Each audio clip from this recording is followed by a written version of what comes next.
नमस्कार, मैं हूं शेखर तिवारी। द वायर में आपका स्वागत है। इस वक्त देश में कोरोना के बढ़ते मामलों ने हाहाकार मचा कर रखा हुआ है। हर दिन कोरोना के नए-नए केस, हर दिन एक नया रिकॉर्ड बनाते जा रहे हैं। देश में बढ़ते केसेस के दौरान अस्पतालों में बेड, ऑक्सीजन, वेंटिलेटर्स, इन सब की दिक्कतें आम हो गई हैं। अगर हम पिछले 24 घंटों पर नजर डालें तो लगभग पौने 4 लाख केस सामने आए हैं और अब तक ये आंकड़ा सबसे ज्यादा है पिछले 1 महीने में। स्वास्थ्य मंत्रालय के आंकड़ों के मुताबिक अगर हम बात करें तो देश में अब तक लगभग 2 करोड़ के आसपास लोग संक्रमित हैं, जिसमें से लगभग 1.5 करोड़ लोग सही हो गए हैं। तो उन 1.5 करोड़ लोगों में से एक आज हमारे साथ हैं। आज हमारे साथ हैं कोरोना वायरस से जंग जीत कर लौटे रोहित कुमार। रोहित लगभग पिछले 18 से 20 दिन से इस महामारी से लड़ रहे थे। तो बात करते हैं और उनसे बात करते हैं, उनसे जानने की पूरी कोशिश करेंगे हम कि किस तरह उन्होंने इस बीमारी को हराया, किन लोगों ने उनका साथ दिया, उनका दिनचर्या क्या रही। रोहित, आपका स्वागत है दावा पे। अभी आपकी तबीयत कैसे है, हम ये पूछना चाहेंगे। हाँ, अभी तो तबीयत ठीक है मेरी। पिछले लगभग 1 हफ्ते से ऑलमोस्ट ठीक है। और 13 तारीख को मैंने पहली बार डॉक्टर को दिखाया था। 13 यानी कि हम बात करें 13 अप्रैल को।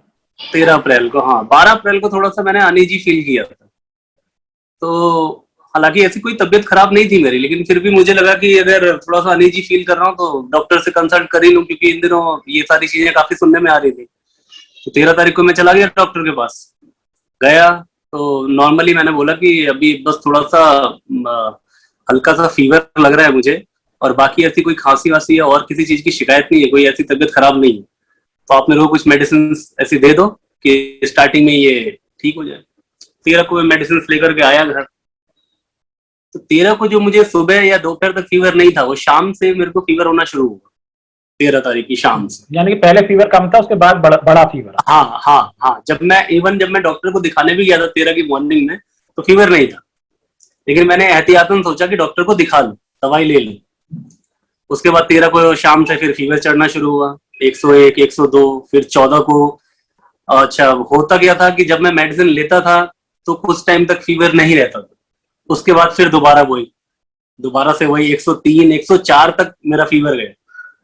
तो 13, 14, 15, 16 तारीख, 15 तारीख बीत चुकी थी, 16 तारीख आ चुकी थी। तो अब ये बताइए, ये कंटिन्यू आपका लगभग 4 दिन आपका दवाई लेने के बाद भी फीवर रहा? दवाई लेने के बाद भी, बिल्कुल दवाई लेने के बाद भी। जब मैं दवाई लेता था तो शायद जब तक दवाई का असर रहता था 3 या 4 या 5 घंटे, तब तक मैं ठीक रहता था। लेकिन उसके बाद वही फीवर, वही बॉडी पेन बुरी तरीके से, पूरा हेडेक, मतलब बहुत, मतलब जानलेवा, मतलब असहनीय था। सहना बड़ा मुश्किल होता था उसको। तो आपने फिर उसके बाद उसके बाद मैंने क्या किया उसके बाद आपने? हाँ, उसके बाद 16 तारीख जब आई, तो 16 तारीख आते आते मुझे लगा कि 4 दिन से मैं ये दवाइयां खा रहा हूँ, इसका मुझे कोई असर तो लग नहीं रहा। तो अब मैं किसी निजी अस्पताल, किसी अच्छे अस्पताल में दिखा लूं, जिससे कि मेडिसिन शायद मेरी चेंज हो, या वो समझे कि मुझे आखिर हो क्या रहा है। और इस बीच कोविड की खबरें तो आ ही रही थी। तो हाँ, वही मैं बीच में जो रोकना चाह रहा हूँ, आपको ये पूछना चाह रहा हूँ कि आपको जब 4 दिन कंटिन्यू फीवर रहा, बुखार रहा, तो आपको कहीं ये नहीं लगा कि जो अभी आप खुद बोल रहे हैं कि आपको कोविड भी हो सकता है, या आपने कभी सोचा? हाँ, बिल्कुल बिल्कुल बिल्कुल बिल्कुल, मुझे यही लगा। और मेरे घर में मेरी वाइफ है, 2 छोटे बच्चे हैं। मेरी वाइफ ने भी एहतियातन कहा कि यहाँ से ठीक नहीं हो पा रहा है, तुम्हें किसी अच्छे अस्पताल में दिखाना चाहिए, बात शायद बढ़ भी सकती है। तो मैं अपने पापा के साथ गया, हॉस्पिटल गया। और वहां पे हालांकि मुझे देखते ही डॉक्टर ने कह दिया कि भाई, उन्होंने मुझसे तो पूछा कि क्या क्या दिक्कतें आ रही है, क्या क्या सिम्टम्स हैं आपको। क्या सिम्टम क्या थे, पूरे बताइए आप हमें। हाँ, मैंने कहा खांसी है, लेकिन खांसी हल्की फुल्की है। सांस लेने में ऐसा कुछ खासा दिक्कत फील नहीं हो रही थी मेरे को, लेकिन मैं फिर भी एहतियातन ऑक्सीमीटर लेकर के आ गया था पहले ही दिन, 13 तारीख को ही, जिससे मैं टाइम पे चेक करता रहता था कि हाँ, मुझे मतलब मेरा ऑक्सीजन लेवल कैसा है या कैसा नहीं है। तो 93, 94 के अराउंड आ रहा था। तो मैंने डॉक्टर को बताया, मैंने कहा फीवर है 4 दिनों से, बॉडी में बहुत ज्यादा पेन है, पेट में दर्द है, और खांसी है थोड़ी बहुत, हेडेक है बहुत ज्यादा। ये सारी चीजें मैंने जैसे ही बताई, तो बिना टेस्ट के उन्होंने मेरे को उस टाइम पे बोल दिया कि भाई लक्षण तो आपके सारे कोविड के हैं, और जिस तरीके से उन्होंने मेरे को देखा, मेरी हालत बहुत खराब थी। उन्होंने कहा कि मेरे पिताजी को बोला कि इसको एडमिट करवाओ। मैं भी डर गया, पिताजी भी डर गए। उन्होंने कहा कि अभी एडमिट कहाँ करवाएंगे, तो आप नहीं, तो अपने यहाँ पर। आपको आपको आपका मतलब कोई टेस्ट नहीं हुआ, बिना टेस्ट के ही डॉक्टर ने बोला कि आपको कोविड है? हाँ, उस टाइम तो उसने मेरे को बिना टेस्ट के ही बोल दिया। हालांकि उसने अपने प्रिस्क्रिप्शन पे टेस्ट लिख करके दिया कि टेस्ट करवाइए, बट उसने कहा कि सारे सिम्टम्स उसी के हैं और मोस्ट प्रोबेबली कोविड ही है, बट फिर भी ये टेस्ट करवाइए। तो मेरा एंटीजन टेस्ट हुआ, रैपिड टेस्ट जो होता है, उसकी रिपोर्ट मेरे को 1.5 से 2 घंटे के 2 घंटे में मिल गई थी मेरी रिपोर्ट। तो रिपोर्ट मैं घर पे था, रिपोर्ट गए थे पापा लेने। पापा ने मेरे को फोन पे ही बताया कि पॉजिटिव आया है, पॉजिटिव लिखा हुआ है। मैंने कहा पॉजिटिव लिखा हुआ है तो फिर पॉजिटिव ही है। फिर घर आए, फिर मैं दोबारा डॉक्टर के पास गया। फिर मैंने बोला कि अब नहीं, क्या करना चाहिए। जब आपको तुरंत जैसे पता लगा कि यू आर नाउ कोविड-19 पॉजिटिव, तो क्या दिमाग में क्या चला, क्या सोचा आपने? मतलब क्या किसी से कोई बात की या कोई घबराहट दिमाग में ये चला शेखर जी कि पिछले 5 दिनों से मैं घर पे ही था, वाइफ और बच्चों के साथ था। मेरे बच्चे हैं, बच्ची है मेरी 5 साल की, बेटा है मेरा 1 साल का। घर पे ही था। अब मुझे ये लग रहा था कि मैं तो इनके साथ ही हूँ 4-5 दिनों से। हालांकि एहतियातन मैंने 13 तारीख से दूरी थोड़ी बहुत बनानी शुरू कर दी थी, जिस दिन मैं पहले दिन डॉक्टर के पास गया। लेकिन फिर भी ये नहीं पता था ना मुझे कि कोविड है। उतनी दूरी मैं नहीं बना रहा था। बच्चों को कभी ना कभी गोद में ले लिया, या वाइफ के साथ बैठा हो, या साथ में खाना खा लिया, ये सब तो चल ही रहा था। मुझे ये लगा कि अगर मुझे है तो फिर अब घर का मेरे क्या स्टेटस है। मेरी वाइफ को है, मेरे बच्चों को है, क्योंकि मेरे बेटे को भी 2 दिन से फीवर आ रहा था। 1 साल का है वो, उसे भी 2 दिन से फीवर आ रहा था। मैं ऑर्डर गया। सबसे पहले मुझे लगा कि मुझे अब चारों का ही टेस्ट करवाना चाहिए जैसे ही मेरी रिपोर्ट पॉजिटिव आई, और मैंने वही किया। मेरी रिपोर्ट ऑलमोस्ट 7 बजे के करीब मेरे को पता लगा था, 7:30 8 बजे के करीब, कि मैं पॉजिटिव हूँ। उसके बाद मैं अपनी वाइफ और दोनों बच्चों को लेकर के उसी हॉस्पिटल में गया और सबका मैंने टेस्ट करवाया। उसके बाद मुझे पता चला कि मेरी बेटी जो है वो भी पॉजिटिव है। मतलब आपने चारों का टेस्ट करवाया तो 4 में से आप 2 लोग पॉजिटिव निकले, 2 लोग नेगेटिव निकले, राइट? जी बिल्कुल, जी बिल्कुल। जबकि मेरे को शक था कि मेरा बेटा शायद पॉजिटिव ना हो, क्योंकि उसे 2 दिन से फीवर था। लेकिन उसको कुछ नहीं हुआ, मेरी वाइफ भी ठीक थी, मेरी बेटी और मैं, हम दोनों पॉजिटिव आ गए। और बस उसके बाद फिर ट्रीटमेंट का सिलसिला शुरू हुआ। तो ट्रीटमेंट का सिलसिला आपका ही शुरू हुआ या आपका और आपकी बेटी दोनों का? मेरा और मेरी बेटी दोनों। बेटी को देखा चाइल्ड डॉक्टर ने, मुझे देखा जो डॉक्टर तलवार करके हैं एक, उन्होंने पूरी प्रिस्क्रिप्शन कम से कम दी, 8-10 दवाइयां दी, लिखी हुई दवाइयां लिख दी उन्होंने। लेकिन वो दवाइयां ढूंढने में खासा दिक्कतों का सामना करना पड़ा। बहुत जगह आसपास तो लगभग पूरी जगह पता कर लिया मैंने, आईपी एक्सटेंशन के आसपास, मैं यही रहता हूँ। कहीं मेरे को उनमें से 3-4 जो दवाइयां थी वो कहीं नहीं मिली। खास करके एक दवाई का नाम है फेविफ्लू, जो इस तरह के केसेस में दी ही जा रही है, 100% दी जा रही है, कहीं नहीं मिली। फिर मेरे एक मित्र है, मैंने उनको अपना प्रिस्क्रिप्शन भेजा। मैंने कहा कि ये दवाइयां नहीं मिल रही, अगर आप अवेलेबल करवा पाओ। और 2-3 जगह भेजी, तो फिर वहां से बाहर से, और फिर मेरे दोस्त ने वहां से दवाइयां मेरे को मुहैया कराई। आसपास में मेरे को कहीं वो दवाइयां मिली नहीं। तो उसमें अब ये बताइए, जैसे कि आपको चलो दवाइयां मिली आपकी, उसके बाद अब डॉक्टर की क्या एक्स्ट्रा कुछ सलाह थी आपकी कि सब दवाइयों के अलावा कुछ और सलाह दी डॉक्टर ने? नहीं, डॉक्टर ने मेरे को 4 दिन के बाद फिर से बुलाया। उसने प्रिस्क्रिप्शन पे 4 डेज लिख दिया। उसने कहा कि अगर सांस लेने में दिक्कत आती है, मेरा सबसे पॉजिटिव पॉइंट था कि मेरे को ब्रीदिंग में कोई प्रॉब्लम नहीं थी, सांस में ठीक से ले पा रहा था। हाँ, कंजेशन तो था, बट हाँ सांस ले पा रहा था ठीक से। गला खराब था, कंजेशन भी था चेस्ट में, बट सांस आ रही थी, जा रही थी। और मैं जिस तरीके से मेरी आपकी कुछ दिनों पहले जब फोन पे बात हुई थी, तो आपने ही बोला था कि डॉक्टर ने बोला था कि एडमिट भी आपको। हाँ, डॉक्टर ने तो मुझे फर्स्ट डे देखते ही, रिपोर्ट आने से पहले, टेस्ट कराने से पहले ही बोल दिया था कि इसको एडमिट कराइए, क्योंकि जो मेरी हालत थी, मैं बैठ भी नहीं पा रहा था ठीक से। उसके बाद आपका क्या था, क्या किया आप एडमिट हुए या क्या आगे? नहीं, एडमिट चाह करके भी मैं नहीं हो पाया एडमिट, क्योंकि देखिए एडमिशन का आपने इन दिनों हाल देखा होगा क्या है। और 13 तारीख से लेकर के अभी तक हाल बहुत ज्यादा बिगड़े ही है। शायद उन दिनों मेरे को एडमिशन मिल भी जाता, बट उस हॉस्पिटल ने तो साफ मना कर दिया कि हमारे यहाँ पर सीट नहीं है। फोन करके मैंने 3-4 जगह और पता किया, मैक्स में पता किया, मैंने राजौरी गार्डन में 2-3 हॉस्पिटल्स हैं, कुकरेजा है, उसमें पता किया। एक हॉस्पिटल अमन है उसमें पता किया, मैंने कई हॉस्पिटल्स में पता किए, आपको बेड कहीं नहीं मिला? कहीं कोई सीट की अवेलेबिलिटी नहीं थी। क्लियरली मेरे से मना कर दिया गया कि सर यहाँ पर कोई सीट नहीं है। फिर अब मैं कहाँ भटकता, या मुझे लेकर के कौन भटकता, मेरे घर में कोई है ही नहीं, वाइफ और बच्चे हैं। वो तो मेरे पापा आ गए थे जिन्होंने कम से कम मेरे को डॉक्टर के पास लेकर के वो जा पा रहे थे मुझे। फिर फैसला यही हुआ कि घर में 4 दिन के बाद जो डॉक्टर ने बुलाया, 4 दिन तक ये मेडिसिन देते हैं और देखते हैं कि क्या होता है इन मेडिसिन का, क्या ये मेडिसिन किस तरह से रिएक्ट करती है।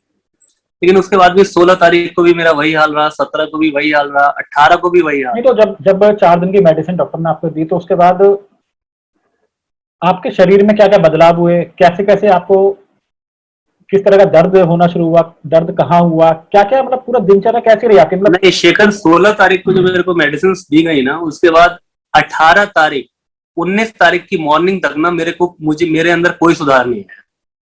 वही सेम था जो 13 तारीख से चला आ रहा था। फीवर आता था जाता था, आता था जाता था, 103 104 इसी तरह का फीवर था। मेडिसिन का जब तक मुझे लगता है मेडिसिन का असर रहता था तब तक फीवर नहीं था, और मेडिसिन का असर जैसे ही हटता दोबारा मेरा वही, और उसके बाद वही पेन, वही सारी चीजें। दवाई तो आपकी चल ही रही थी, लेकिन उसके अलावा आपने अपनी दिनचर्या में क्या क्या चीजों को ऐड किया जो पहले नहीं थी?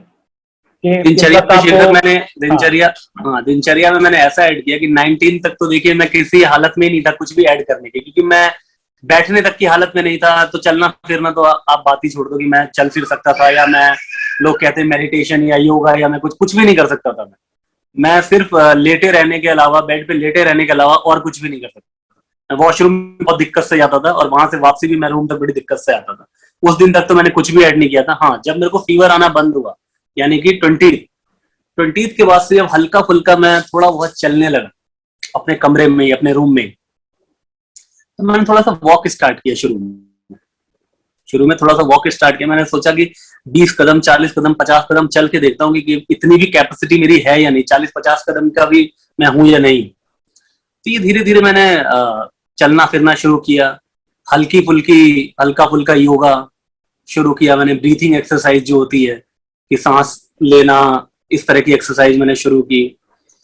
खाने में हर 2-3 घंटे में ऐसा कुछ लिक्विड जूस, या मतलब जूस से रिलेटेड जितने भी मान लो फ्रूट्स हो गए आपके, वो सारे, नारियल पानी हो गया, या कीवी हो गया, या अंगूर हो गए, या संतरे हो गए, या सेब हो गए, इस तरह के फ्रूट्स मैंने सारे ऐड किए जो थोड़ी बहुत मेरी इम्यूनिटी बढ़ाने में मदद कर सके।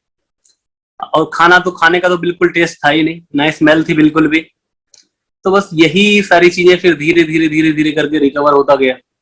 उसके बाद वही है कि फीवर 19 के बाद आया नहीं, फिर यही सारी चीजें, थोड़ी बहुत एक्सरसाइज, ब्रीथिंग एक्सरसाइज। मेन जो है वो ब्रीथिंग एक्सरसाइज है कि आप अपनी ब्रीथ को हमेशा चेक करते रहो, क्योंकि मैंने सुना है और मैंने देखा भी है कि कोविड के केसेस में जो लोग मर रहे हैं या जिनकी डेथ हो रही है, वो 90% सांस ना ले पाने के कारण ही हो रही है। सबसे ज्यादा प्रॉब्लम यहीं पे आ रही है, लंग्स में आ रही है, कि लोग सांस नहीं ले पा रहे। इसलिए मेन है कि आपकी सांसें चलती रहें और सांसों का आना जाना सही रहे, और उसको आप चेक करते रहे। मेन मुझे ये लगा कि क्योंकि मैं इतना बीमार था, लेकिन मुझे सिर्फ एक ही चीज पे ट्रस्ट हो रहा था कि हाँ, मेरे को ब्रीथिंग में कोई प्रॉब्लम नहीं आ रही है, तो मैं सर्वाइव कर जाऊंगा। और अगर आपको सपोज करो खुदा ना खास्ता अगर ब्रीदिंग की प्रॉब्लम आती उस वक्त या आजकल या एक हफ्ते पहले, तो आप शायद खुद की मदद नहीं कर पाते, क्योंकि ना तो बाहर ऑक्सीजन है, ना बेड है, ना हॉस्पिटल, कुछ ही नहीं है बाहर। शेखर, कुछ मैं क्या बताऊं आपको। हालांकि मदद तो मैं उस 16 तारीख को भी अपनी नहीं कर पाता, जब मेरे को डॉक्टर ने कहा कि एडमिट हो जाओ। मदद तो उस दिन भी मैंने, जैसा कि आपको बताया, मैंने कई हॉस्पिटल्स में पता किया। मेरे पास इंश्योरेंस है, मेडिक्लेम है मेरे पास, अच्छा खासा मेडिक्लेम, अच्छे खासे अमाउंट का है, लेकिन कहीं कोई हॉस्पिटल, लोग पैसे ले लेकर के घूम रहे हैं, तब हॉस्पिटल में एंट्री नहीं हो रही है। तो इंश्योरेंस को तो कोई पूछ ही नहीं रहा। इंश्योरेंस तो आप भूल जाओ, अगर आप ये सोच रहे हो आपने मेडिक्लेम ले रखा है, भूल जाओ उस चीज को। लोग हाथों में पैसे लेकर के घूम रहे हैं, एडमिशन नहीं है हॉस्पिटल्स में। तो जब मैं 16 तारीख को ही अपनी कोई मदद नहीं कर सकता था, तो 19 या 20 तारीख को तो खैर मैं क्या ही अपनी मदद कर पाता। बस यही है कि मुझे नहीं लगता कि मुझे कहीं बेड मिलता या कुछ भी, और मेरे तो इतने रिसोर्सेस भी नहीं है शेखर। मैं जो टीवी देख रहा हूँ या जिस तरह की खबरें मैं सोशल मीडिया पे देखता हूँ, अच्छे खासे रिसोर्सेस वाले जिनकी अच्छी खासी जान पहचान है, वो जान गंवा रहे हैं। उनके प्रियजन सामने जान गंवा रहे हैं, वो कुछ नहीं कर पा रहे हैं। तो मेरे ऐसा एक आम आदमी, मुझे तो नहीं लगता कि मैं शायद अपने लिए कुछ कर पाता। जो कर पाया हूँ बस वही है कि हाँ, दोस्तों ने, वाइफ ने, पापा ने जो हेल्प की, मेडिसिन से मैं ठीक हो गया। बस मैं यही समझता हूँ कि मेडिसिन से ठीक हो गया। अगर एडमिशन की जरूरत आती तो मुझे नहीं लगता कि मुझे कहीं एडमिशन मिलता, या इस तरह की कोई भी सहूलियत मेरे को मुहैया हो पाती। मैं नहीं सोचता हूँ कि मेरे को कोई भी मदद मिल पाती इस तरह की। इसमें एक चीज और जो एक्सपर्ट्स की राय निकल के सामने आ रही है, वो ये आ रही है कि डर, कि लोगों के अंदर, उनको जैसे ही वो कोविड पॉजिटिव होते हैं तो आधा, सबसे ज्यादा जो काम कर रहा है वो डर, कि उनको डर बैठ जाता है कि अब वो नहीं बचेंगे और वो अब मतलब बहुत बुरी मुसीबत में फंस चुके हैं।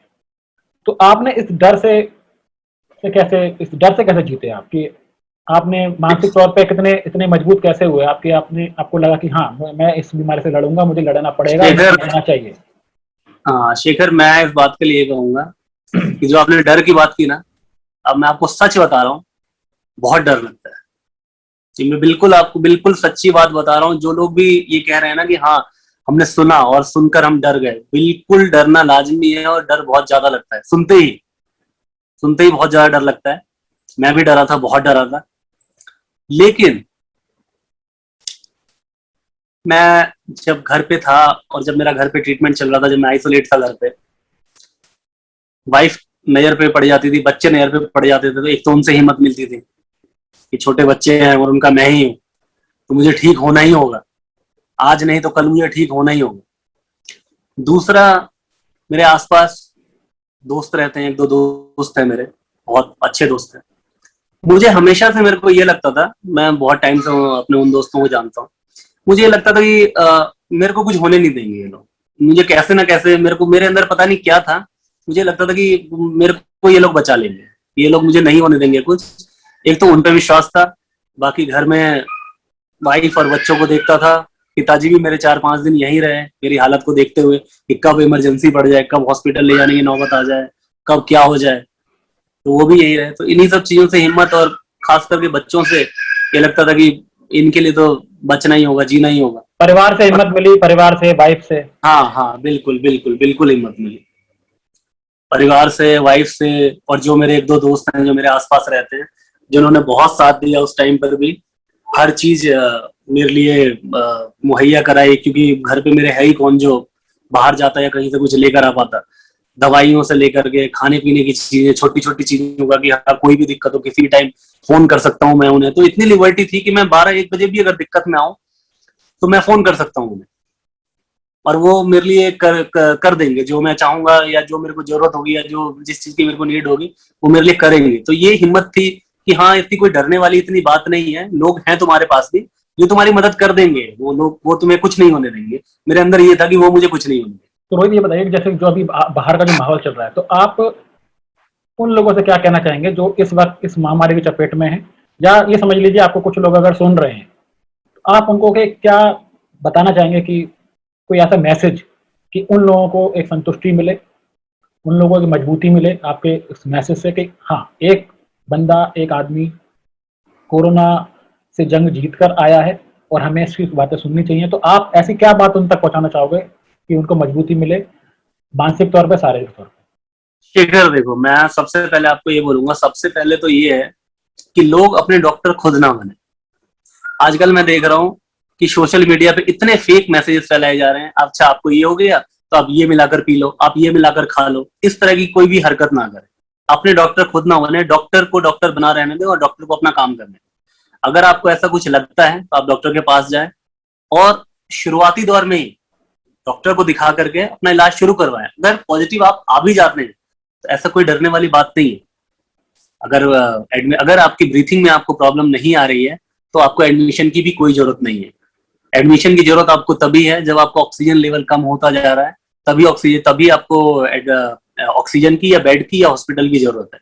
घर पे रहें, जो भी प्रिस्क्रिप्शन, जो भी दवाइयां आपको दी गई हैं, उन दवाइयों को टाइम पे लें, और रोज ये सोचें कि मुझे ठीक तो होना ही है, ठीक तो मैं हो ही जाऊंगा, ठीक तो मुझे किसी भी हाल में होना है, घर वालों के लिए होना है। वो इंस्पिरेशन आप कहीं से भी लो, आप अपने बच्चों से लो, वाइफ से लो, मम्मी से लो, पापा से लो, जिसको भी आप प्यार करते हो, दोस्तों से जिसको भी लाइक करते हो, या उनसे मिलते हो कहीं भी, कोई भी अच्छा टाइम, जिस टाइम से आप इंस्पिरेशन ले सको कि हाँ यार वो टाइम मुझे दोबारा से स्पेंड करना है, दोबारा जीना है, वाइफ के लिए, बच्चों के लिए, ठीक तो मैं हो जाऊंगा।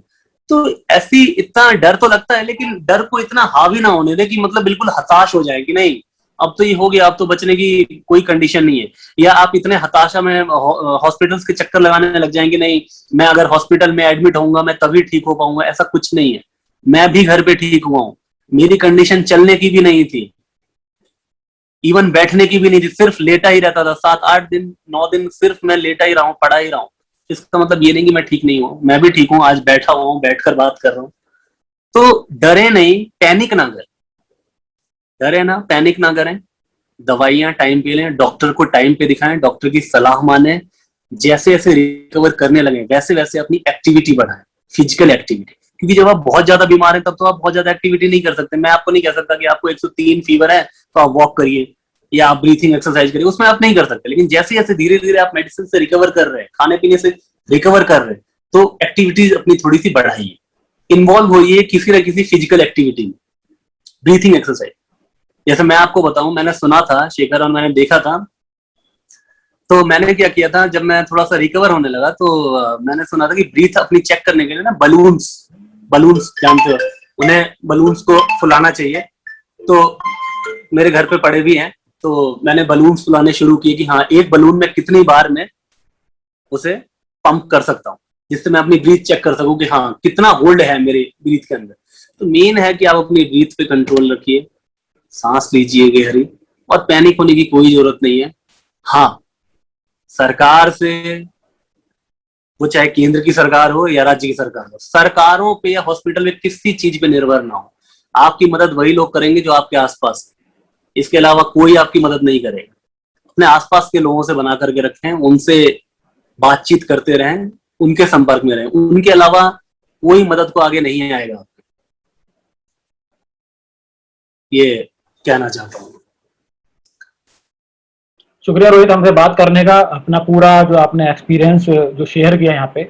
अब मुझे लगता है कि हमारे वायर के दर्शकों को ये आपके एक्सपीरियंस से जरूर कुछ ना कुछ मदद मिलेगी, और आपकी जो हिम्मत है, जो आपने हिम्मत से जो लड़ाई लड़ी है इस महामारी से, उस हिम्मत से भी लोगों को काफी हिम्मत मिलने की हमें पूरी कोशिश है, हम ये बात काफी लोगों तक पहुंचाने की कोशिश करेंगे। धन्यवाद रोहित आपका। जी शेखर, शुक्रिया। द वायर के और वीडियोस देखने के लिए सब्सक्राइब करें और बेल आइकन पर क्लिक करें। स्वतंत्र पत्रकारिता की आर्थिक मदद करने के लिए डिस्क्रिप्शन में दिए गए लिंक पर जाएं और अपनी राशि चुनें।